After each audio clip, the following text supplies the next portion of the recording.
Мэр Москвы Сергей Собянин в своем блоге объявил о новых мерах борьбы с распространением коронавируса в столице. В частности, на время школьных каникул село 9 октября будет временно приостановлен льготный проезд для детей в общественном транспорте. Транспортное приложение социальной карты школьников будет заблокировано, а средства будут перенесены на более поздний срок.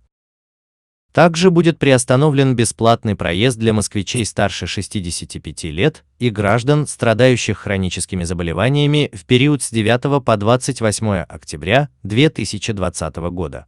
Как подчеркнул мэр Собянин, более 25% новых заболевших составляют люди в возрасте 65+. И лишь 10-15% из них заражается из-за контактов с членами семьи.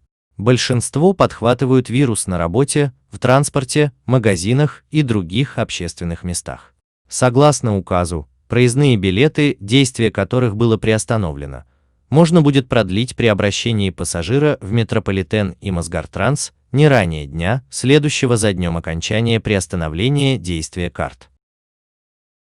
Кроме того, в ближайшее время продажа билетов в театры, концертные залы, музей и другие учреждения, подведомственные правительству Москвы, будет переведена исключительно в электронный вид, а обычные кассы будут закрыты.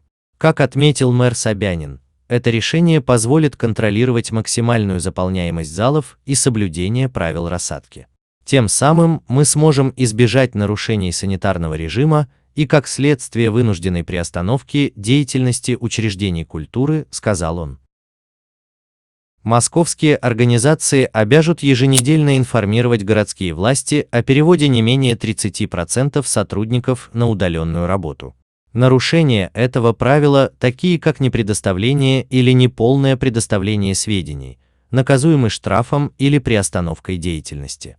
Соответствующий регламент прописан в статье 20.6.1 Кодекса об административных правонарушениях Российской Федерации. Как уже сообщалось ранее, москвичам старше 65 лет и с хроническими заболеваниями рекомендовали с 28 сентября не выходить из дома без особой необходимости. За последние сутки в России зафиксировали самый большой с мая прирост новых случаев заражения коронавирусом. По состоянию на 6 октября COVID-19 заболели 11 615 человек. Подписывайтесь на мой канал, не забывайте нажать на колокольчик. Все самые актуальные новости Москвы и России, а также главные мировые новости у меня на канале. С уважением, Ренат.